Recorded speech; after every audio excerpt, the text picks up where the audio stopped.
Already ನಾವು ಫಿಸಿಕ್ಸಲ್ಲಿ ಏನು ಮಾಡಿದ್ದೀವಿ, ಮೋಸ್ಟ್ ಇಂಪಾರ್ಟೆಂಟ್ ಆಗಿರ್ತಕ್ಕಂಥ ಕನ್ಸೆಪ್ಟ್ಗಳನ್ನು ಕ್ವಶನ್ಸ್ಗಳನ್ನು ಹಾಕಿದ್ದೀವಿ. ಯಾವೆಲ್ಲ ಚಿತ್ರ ಪ್ರಾಕ್ಟೀಸ್ ಮಾಡಬೇಕು, ಯಾವೆಲ್ಲ ವ್ಯತ್ಯಾಸಗಳನ್ನು ಅಭ್ಯಾಸ ಮಾಡ್ಕೊಂಡು ಹೋಗಬೇಕು ಅನ್ನೋದನ್ನು ಸಹಿತನೂ ಕೂಡ ಹಾಕಿದ್ದೀವಿ. ಇವತ್ತು ಮುಂದುವರಿದ ಭಾಗವಾಗಿ ರಸಾಯನಶಾಸ್ತ್ರದಲ್ಲಿ ಕ್ವಶನ್ಸ್ಗಳನ್ನು ಹಾಕ್ತಾ ಇದ್ದೀವಿ ಅಲಾಂಗ್ ವಿತ್ ಆನ್ಸರ್ಸ್. ನಿಮ್ಮ ಪ್ರಿಪರೇಟರಿ ಎಕ್ಸಾಮ್ ಆಗಿರ್ಬೋದು, ನಿಮ್ಮ ಆ್ಯನ್ಯುವಲ್ ಎಕ್ಸಾಮ್ಗೆ ಖಂಡಿತವಾಗಿ ಇಲ್ಲಿಂದ ಪ್ರಶ್ನೆಗಳು ಬರ್ತಾವೆ, ನಿಮಗೆ ಒಳ್ಳೆಯ ಅಂಕಗಳು ಸಿಗ್ತಾವೆ. ಇನ್ನೂ ಜೀವಶಾಸ್ತ್ರ ಮತ್ತು ಇನ್ನೊಂದು ಎಲ್ಲ ವಿಭಾಗದ್ದು ಅಂದರೆ ಫಿಸಿಕ್ಸು, ಕೆಮಿಸ್ಟ್ರಿ, ಬಯೋದು 3 ಮಿಕ್ಸ್ ಮಾಡಿ ಇನ್ನೊಂದು ವಿಡಿಯೋಗಳನ್ನು ಹಾಕಿದ್ದೀವಿ. ಸೊ ಟೋಟಲಿ ಇನ್ನೂ 2 ವಿಡಿಯೋಗಳಿದ್ದಾವೆ, ಅವುಗಳನ್ನು ಸಹಿತ ನೋಡಿ ಅಂತ ಹೇಳ್ತಾ ವಿಡಿಯೋವನ್ನು ಲೈಕ್, ಶೇರ್ ಹಾಗೂ ಸಬ್ಸ್ಕ್ರೈಬ್ ಮಾಡಲು ಬರೆದಿರಿ. ಫಸ್ಟ್ ಟೈಮ್ ವಾಚ್ ಮಾಡ್ತಿದ್ರೆ ಸಬ್ಸ್ಕ್ರೈಬ್ ಜೊತೆಗೆ ಬೆಲ್ ಐಕಾನನ್ನು ಅವಶ್ಯವಾಗಿ ಒತ್ತಿ. ನಮ್ಮದ ಒಂದು ಟೆಲಿಗ್ರಾಮ್ ಗ್ರೂಪ್ ಅದ ಸ್ಟಡಿ ವಿತ್ ಪರಶುರಾಮ್, ಅದಕ್ಕೂ ಕೂಡ ಬಂದು ಜಾಯ್ನ್ ಆಗಿ. ಸೊ ರಸಾಯನಶಾಸ್ತ್ರದಲ್ಲಿ ನಿಮಗೆ 25 ಮಾರ್ಕ್ಸ್ ಕ್ವಶನ್ಸ್ ಬರ್ತಾವೆ. ಬಹಳಷ್ಟು ರೀತಿಯಾಗಿರ್ತಕ್ಕಂಥ ಸ್ವಲ್ಪ ಡಿಫಿಕಲ್ಟಿ ಲೆವೆಲ್ ಕ್ವಶನ್ಸ್ ಇರ್ತಾವೆ. ಕನ್ಸೆಪ್ಟ್ ಕ್ಲಿಯರ್ ಮಾಡ್ಕೊಳ್ಬೇಕು. ರಾಸಾಯನಿಕ ಸಮೀಕರಣ ಅಂದರೆ ಏನು, ರಾಸಾಯನಿಕ ಸಮೀಕರಣ ಬರೆಯುವಾಗ ಪರಿಗಣಿಸಬೇಕಾದ ಅಂಶಗಳಾವವು. ಮುಂದಿನ ಪ್ರಶ್ನೆ, ಮೆಗ್ನೀಸಿಯಂ ಪಟ್ಟಿಯನ್ನು ಗಾಳಿಯಲ್ಲಿ ಉರಿಸುವ ಮೊದಲು ಸ್ವಚ್ಛಗೊಳಿಸಬೇಕು ಏಕೆ? ಈ ಕೆಳಗಿನ ರಾಸಾಯನಿಕ ಕ್ರಿಯೆಗಳಿಗೆ ಸರಿದೂಗಿಸಿದ ರಾಸಾಯನಿಕ ಸಮೀಕರಣ ಬರೆಯಿರಿ. ಮೋಸ್ಟ್ ಇಂಪಾರ್ಟೆಂಟ್ ಅದಾವೆ, ಇಲ್ಲಿಂದನೇ ಕ್ವಶನ್ಸ್ ಇರ್ತಾವೆ, ಸ್ವಲ್ಪ ನೋಡ್ಕೊಂಡು ಹೋಗಿ. ನೆಕ್ಸ್ಟ್ ಇರ್ತಕ್ಕಂಥದ್ದು, ರಾಸಾಯನಿಕ ಸಮೀಕರಣಗಳಲ್ಲಿ ಎಷ್ಟು ವಿಧ, ಅವು ಯಾವುವು? ರಾಸಾಯನಿಕ ಸಂಯೋಗ ಕ್ರಿಯೆ ಅಂದ್ರೇನು, ಅದಕ್ಕೆ ಒಂದು ಉದಾಹರಣೆ. ರಾಸಾಯನಿಕ ವಿಭಜನೆ ಕ್ರಿಯೆ ಅಂದ್ರೇನು, ಅದಕ್ಕೆ ಒಂದು ಉದಾಹರಣೆ. ಸೊ ಇದು ಕೂಡ ಮೋಸ್ಟ್ ಇಂಪಾರ್ಟೆಂಟ್ ಎಕ್ಸಾಮ್ಗೆ ಬರ್ತಕ್ಕಂಥ ಕ್ವಶನ್ಸ್ಗಳೇ ಆಗಿದ್ದಾವೆ. ಮುಂದೆ, ಬಿಳಿ ಬಣ್ಣ ಬಳೆಯಲು ಎಕ್ಸ್ ವಸ್ತುವಿನ ದ್ರಾವಣವನ್ನು ಬಳಸಲಾಗ್ತದೆ. ಇದೊಂದು ಅಪ್ಲೈಡ್ ಕ್ವಶನ್ಸ್ ಅದ, ನೋಡ್ಕೊಡ್ರಿ. ಮುಂದೆ, ರಾಸಾಯನಿಕ ಸ್ಥಾನಪಲ್ಲಟ ಕ್ರಿಯೆ ಅಂದರೇನು, ಅದಕ್ಕಿರ್ತಕ್ಕಂಥ ಉದಾಹರಣೆ. ಇದು ಮೋಸ್ಟ್ ಇಂಪಾರ್ಟೆಂಟ್ ಅದ. ಅದ್ರ ಜೊತೆಗೆ ರಾಸಾಯನಿಕ ದ್ವಿಸ್ಥಾನ ಪಲ್ಲಟ ಕ್ರಿಯೆ ಅಂದರೇನು, ಸೊ ಅದಕ್ಕೊಂದು ಉದಾಹರಣೆ. ಮುಂದೆ, ಅಂತರುಷ್ಣಕ ಕ್ರಿಯೆಗಳು, ಬಹಿರುಷ್ಣಕ ಕ್ರಿಯೆಗಳು, ಅದನ್ನು ನೋಡ್ಕೊಂಡು ಹೋಗಬೇಕಾಗ್ತದೆ. ಮುಂದಿನ ಪ್ರಶ್ನೆ, ಪ್ರಕ್ಷೇಪಣ ಕ್ರಿಯೆಗಳು ಅಂದರೆ ಏನು? ಉತ್ಕರ್ಷಣ ಕ್ರಿಯೆ ಅಂದ್ರೇನು? ಅಪಕರ್ಷಣ ಕ್ರಿಯೆ ಅಂದ್ರೇನು? ಉತ್ಕರ್ಷಣ ಅಪಕರ್ಷಣ ಕ್ರಿಯೆ ಅಂದ್ರೇನು? ಉದಾಹರಣೆ ಕೊಡಿ. ಪ್ರತಿಯೊಂದರದ ಡೆಫಿನೇಷನ್ಸು, ಒಂದೊಂದು ಎಕ್ಸಾಂಪಲ್ಗಳನ್ನು, ರಿಯಾಕ್ಷನ್ಸ್ಗಳನ್ನು, ಸಮೀಕರಣಗಳನ್ನು ನೋಡ್ಕೊಂಡು ಹೋಗಿ. ಖಂಡಿತವಾಗಿ ಇಲ್ಲಿಂದ ಕ್ವಶನ್ಸ್ಗಳು ಬರ್ತಾವೆ. ದೈನಂದಿನ ಜೀವನದಲ್ಲಿ ಉತ್ಕರ್ಷಣ ಕ್ರಿಯೆಗಳ ಪರಿಣಾಮಗಳನ್ನು ನೋಡಿ. ಮುಂದೆ 20, 21ನೇ ಪ್ರಶ್ನೆಗಳು ಅಪ್ಲೈಡ್ಗಳಿದ್ದಾವೆ, ಅವುಗಳನ್ನು ಸ್ವಲ್ಪ ತಾವು ನೋಡಿಕೊಂಡು ಹೋಗಬೇಕು. ಸೊ ನಿಮಗೆ ಮೋಸ್ಟ್ ಎಲ್ಲೆಲ್ಲಿ ಇದೆ ಅನ್ನೋದನ್ನು ನಾನು ನಿಮಗೆ ಹೇಳ್ತೀನಿ. ನೀವುಗಳು ಸಹಿತ ಖಂಡಿತವಾಗಿ ಅವುಗಳ ಬಗ್ಗೆ ಹೆಚ್ಚು ಒತ್ತನ್ನು ಕೊಡಿ. ಇಷ್ಟಿತ್ತು ರಾಸಾಯನಿಕ ಕ್ರಿಯೆ ಮತ್ತು ಸಮೀಕರಣಗಳು. ಇನ್ನು ಆಮ್ಲಗಳು ಮತ್ತು ಪ್ರತ್ಯಾಮ್ಲಗಳು ಪಾಠಕ್ಕೆ ನೋಡಿದಾಗ, ಆಮ್ಲ ಅಂದ್ರೇನು, ಉದಾಹರಣೆ ಕೊಡಿ. ಆಮ್ಲದ ಸಾಮಾನ್ಯ ಗುಣಗಳು.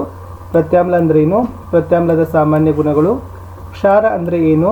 ಆಮೇಲೆ ಈ ಲಿಟ್ಮಸ್ ಪೇಪರ್ಗಳ ಬಗ್ಗೆ ಕ್ವಶನ್ಸ್ ಅದ. ಸೊ ಇವುಗಳನ್ನು ನೋಡ್ಕೊಂಡು ಹೋಗಿ. 7, 8ನೇ ಕ್ವಶನ್ಸು ಕೂಡ ಇಂಪಾರ್ಟೆಂಟ್ ಅದ. 9, 10ನೇ ಪ್ರಶ್ನೆ, ಪ್ರಶ್ನೆ 11, ಪ್ರಶ್ನೆ 12, ಪ್ರಶ್ನೆ 13. ಆಮ್ಲ ಮತ್ತು ಪ್ರತ್ಯಾಮ್ಲ ನಡುವಿನ ಸಾಮಾನ್ಯ ಗುಣಗಳಂತ ಕೇಳಿದ್ದಾರೆ. ಅವುಗಳನ್ನು ಸಹಿತ ತಾವೇನು ಮಾಡ್ಕೋಬೇಕು, ನೋಡ್ಕೊಂಡ ಹೋಗಬೇಕು. ಪಾಸ್ ಮಾಡಿ ಅವುಗಳ ಬಗ್ಗೆ ಉತ್ತರಗಳನ್ನು ಕಂಡುಕೊಳ್ಳಲಿಕ್ಕೆ ಪ್ರಯತ್ನವನ್ನು ಮಾಡಿ. ಖಂಡಿತವಾಗಿ ಇಲ್ಲಿಂದ ಕ್ವಶನ್ಸ್ಗಳು ಏನಾಗ್ತವೆ ವಿದ್ಯಾರ್ಥಿಗಳೇ, ಬಂದೇ ಬರ್ತವೆ. ಇದು ನೋಡಿ, ಪ್ಲಾಸ್ಟರ್ ಆಫ್ ಪ್ಯಾರಿಸ್ನ ಇದ್ರ ಸೂತ್ರನೂ ಕೂಡ ಬಹಳ ಸರಿ ಕೇಳ್ತಾರೆ. ಆಮೇಲೆ ಗಡಸು ನೀರನ್ನು ಮೆದುಗೊಳಿಸಲಿಕ್ಕೆ ಯಾವ ಸಂಯುಕ್ತವನ್ನು ಬಳಸ್ತಾರೆ? ಕ್ಯಾಲ್ಸಿಯಂ ಆಕ್ಸಿಕ್ಲೋರೈಡ್ನ ಸಾಮಾನ್ಯ ಹೆಸರು ಅಂದರೆ ಬ್ಲೀಚಿಂಗ್ ಪೌಡರ್, ಚೆಲುವೆ ಪುಡಿ, ಕ್ಯಾಲ್ಸಿಯಂ ಹೈಡ್ರಾಕ್ಸೈಡ್. ಇಲ್ಲಿಂದ ಕ್ವಶನ್ಸ್ ಖಂಡಿತವಾಗಿ ಬರ್ತವೆ. ಈ ಸಮೀಕರಣಗಳನ್ನು ಸಹಿತ ನೋಡ್ಕೊಂಡು ಹೋಗಿ. ಮೋಸ್ಟ್ ಇಂಪಾರ್ಟೆಂಟ್ ಆಗಿರ್ತಕ್ಕಂಥ ಕ್ವಶನ್ಸ್ಗಳನ್ನೇ ನಾನು ನಿಮಗೆ ಅದರ ಉತ್ತರಗಳನ್ನು ತೋರಿಸ್ತಾ ಇದ್ದೀವಿ. ಇದು ಇವತ್ತು ವಾಷಿಂಗ್ ಸೋಡಾದ ಉಪಯೋಗಗಳು, ಅಡುಗೆ ಸೋಡಾದ ಉಪಯೋಗಗಳು, ಆಮೇಲೆ ಪ್ಲಾಸ್ಟರ್ ಆಫ್ ಪ್ಯಾರಿಸ್ನ ಅಣುಸೂತ್ರ ಮತ್ತು ಉಪಯೋಗಗಳು. ಸೊ ಇಲ್ಲಿಂದ ಕ್ವಶನ್ಸ್ ಬರ್ತವೆ. ಇನ್ನೊಂದು ಚೆಲುವೆ ಪುಡಿ ಅಂತ ಒಂದು ಬರ್ತದೆ, ಅದನ್ನು ಸಹಿತ ನೋಡ್ಕೊಂಡು ಹೋಗಿ. ಸೊ ಇಷ್ಟು ಆಮ್ಲಗಳು, ಪ್ರತ್ಯಾಮ್ಲಗಳು ಮತ್ತು ಲವಣಗಳು ಪಾಠದಲ್ಲಿರ್ತಕ್ಕಂಥ ಕ್ವಶನ್ಸ್ ಇತ್ತು. ಲೋಹಗಳು ಮತ್ತು ಅಲೋಹಗಳ ಪಾಠದಲ್ಲಿ ನೋಡೋದಾದರೆ, ಲೋಹದ ಗುಣಗಳು, ಅಲೋಹದ ಭೌತ ಗುಣಗಳು, ಲೋಹದ ರಾಸಾಯನಿಕಗಳು, ಅಲೋಹದ ರಾಸಾಯನಿಕ ಗುಣಗಳು. ಸೊ ಇವುಗಳಲ್ಲಿ ಒಂದು ಕ್ವಶನ್ಸ್ ಆದರೂ ಬಂದೇ ಬರ್ತದೆ. ಇಲ್ಲಿಂದ 1 ಮಾರ್ಕ್ಸಿನ ಕ್ವಶನ್ಸ್ಗಳು ಬರ್ತಾವೆ, ನೆನಪಿಟ್ಕೊಡ್ರಿ. ಮೃದು ಲೋಹ ಯಾವುದು? ಹೆಚ್ಚು ತನ್ಯತೆ ಹೊಂದಿರುವ ಲೋಹ, ಹೆಚ್ಚು ಕುಟ್ಯತೆ ಹೊಂದಿರುವ ಲೋಹ, ಉತ್ತಮ ಉಷ್ಣವಾಹಕ ಲೋಹ. ಇವುಗಳನ್ನು ನೋಡ್ಕೊಂಡು ಹೋಗಿ. ಕುಟ್ಯತೆ ಮತ್ತು ತನ್ಯತೆಯ ಅರ್ಥ ನೋಡ್ರಿ. ಕ್ರಿಯಾಕಾರತ್ವ ಅದ್ರ ಬಗ್ಗೆ ಇದೆ. ಸೋಡಿಯಮನ್ನು ಸೀಮೆಯಲ್ಲಿ ಏಕೆ ಸಂಗ್ರಹಿಸಿರ್ತಾರೆ? ಸೊ ಇವುಗಳ ಸ್ವಲ್ಪ ರಿಯಾಕ್ಷನ್ಸ್ಗಳ ಬಗ್ಗೆ ನೋಡ್ಕೊಂಡು ಹೋಗಿ. ಪ್ರಶ್ನೆಗಳು ಎಲ್ಲೆಲ್ಲಿ ಇಂಪಾರ್ಟೆಂಟ್ ಇದ್ದಾವೆ ಅನ್ನೋದನ್ನು ಹೇಳ್ತೀನಿ. ಉಭಯಧರ್ಮಿ ಆಕ್ಸೈಡ್ಗಳಂದ್ರೇನು? ಆಮೇಲೆ ಅಯಾನಿಕ್ ಸಂಯುಕ್ತಗಳು ಹೆಚ್ಚಿನ ಕರಗುವ ಬಿಂದು ಹೊಂದಿವೆ ಏಕೆ? ಅಲ್ಲಿಂದನೂ ಕೂಡ ಕ್ವಶನ್ಸ್ ಬರ್ತಾವೆ.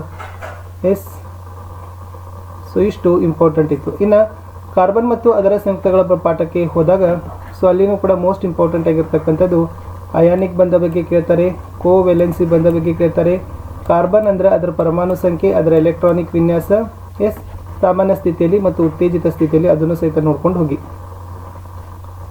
ಇಲ್ಲಿ ಬಹಳ ಕ್ವಶನ್ಸ್ಗಳು ಬರ್ತಾವೆ. ಕೆಟ್ನೀಕರಣ ಅಂದ್ರೆ ಏನು, ಪರ್ಯಾಯ ಸಂಯುಕ್ತಗಳು, ಅಪರ್ಯಾಪ್ತ ಸಂಯುಕ್ತಗಳು, ಸಮಾಂಗತೆ ಅಂದ್ರೇನು, ಬ್ಯೂಟೇನ ಸಮಾಂಗತೆ, ವೆರಿ ವೆರಿ ಇಂಪಾರ್ಟೆಂಟ್. ಈ ಕ್ವಶನ್ ಭಾಳ ಸಲ ಕೇಳ್ತಾರೆ.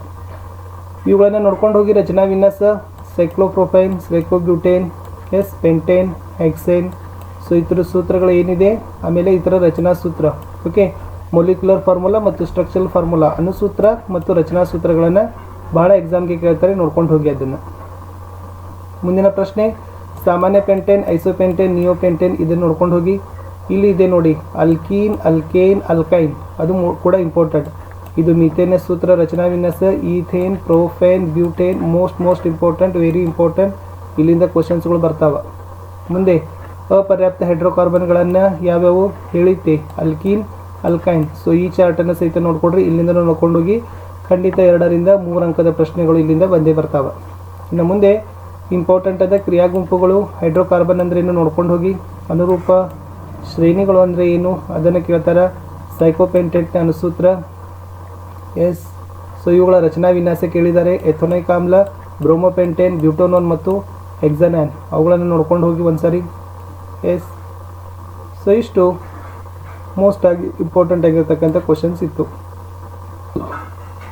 ಎಸ್. ಇನ್ನು ಧಾತುಗಳ ಆವರ್ತನೀಯ ವರ್ಗೀಕರಣಕ್ಕೆ ನೋಡೋದಾದರೆ ಪಾಠದಲ್ಲಿ ಡೋಬರಿನ ತ್ರಿವಳಿಗಳನ್ನು ನಿಯಮಗಳನ್ನು ನೋಡ್ಕೊಂಡು ಹೋಗಿ. ಡೋಬರಿನ ತ್ರಿವಳಿ ಧಾತುಗಳು, ಡೋಬರಿನ ವರ್ಗೀಕರಣದ ಮಿತಿಗಳು, ನ್ಯೂಲ್ಯಾಂಡ್ನ ಅಷ್ಟಕ ಕೋಷ್ಟಕ, ನ್ಯೂಲ್ಯಾಂಡ್ ಅಷ್ಟಕ ಕೋಷ್ಟಕದ ಮಿತಿಗಳು, ಮೆಂಡಲೀವ್ನ ಆವರ್ತ ಕೋಷ್ಟಕದ ನಿಯಮ, ಎಸ್. ಮೆಂಡಲೀವ್ ಆವರ್ತ ಕೋಷ್ಟಕದಲ್ಲಿನ ರಚನೆಗೆ ಮಾನದಂಡಗಳು ಅದ್ಯಾವುದಿತ್ತು, ಅದು ಇಂಪಾರ್ಟೆಂಟ್ ಇದೆ. ಆಧುನಿಕ ಆವರ್ತಕ ನಿಯಮ ನೋಡ್ಕೊಂಡೋಗಿ, 1 ಮಾರ್ಕ್ಸಿಗೆ ಬರ್ಬೋದು. ಆಧುನಿಕ ಆವರ್ತ ಕೋಷ್ಟಕದ ಲಕ್ಷಣಗಳನ್ನು ಕೇಳಬಹುದು, ಎಸ್. ಸಂಕ್ರಾಂತಿ ಧಾತುಗಳಂದರೆ ಏನು, ಮೋಸ್ಟ್ ಇಂಪಾರ್ಟೆಂಟ್, ಎಸ್. ಆವರ್ತ ಕೋಷ್ಟಕದ ಪ್ರಯೋಜನಗಳನ್ನು ಕೇಳಬಹುದು.